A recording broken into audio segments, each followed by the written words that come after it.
The story behind trick-or-treating. Welcome to Halloween history. Ready, set, boo. Let's run with some spooky infotainment.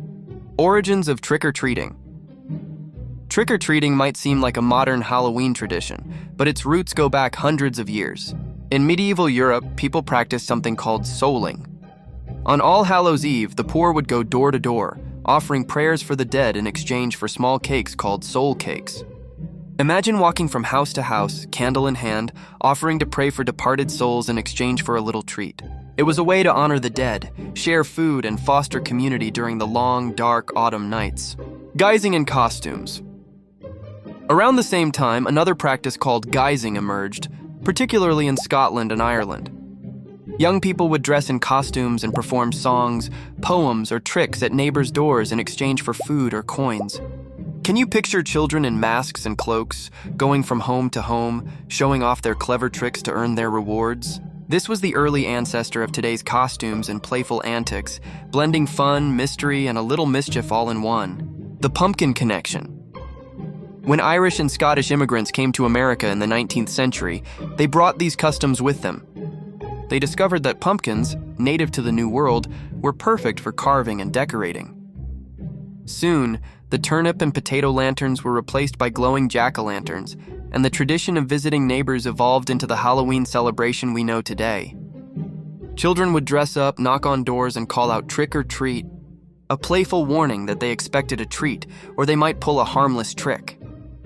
Families embraced the fun, giving candy and goodies to excited trick-or-treaters.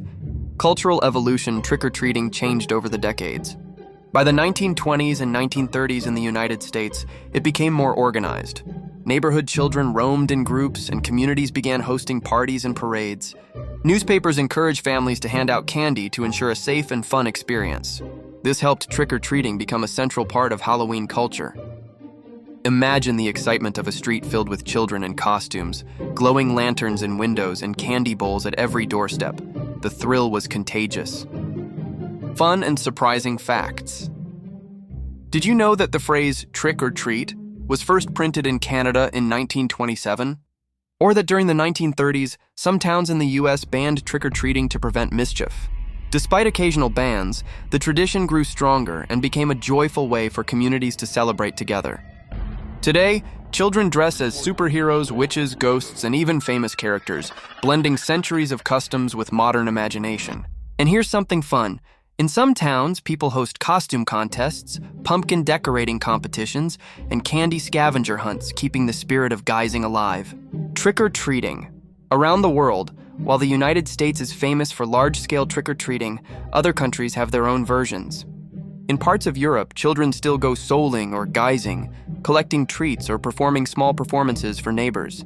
In Mexico, Halloween traditions merge with Dia de los Muertos celebrations, emphasizing honoring ancestors and celebrating life. In Japan and South Korea, Halloween has become a costume and party festival where people of all ages enjoy dressing up and sharing candy in creative ways. This shows how a medieval European practice has grown into a global celebration filled with fun, community, and creativity.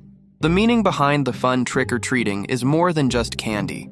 It's about community, imagination, and connecting with history. It reminds us that Halloween started as a way to honor the dead, celebrate creativity, and share joy. Costumes let children step into different worlds, playing heroes, villains, or creatures of the night. Lanterns light the way, candy brings delight, and laughter fills the streets. Even today, when kids knock on doors, they carry centuries of tradition, from souling and guising to jack-o'-lanterns and festive fun. Closing. So the next time you hand out candy or go door to door, remember the long journey of trick-or-treating, from medieval soul cakes to glowing jack-o'-lanterns and playful costumes. You're part of a tradition that blends history, imagination, and community. And don't forget to like and subscribe to the channel for more infotainment you can run with.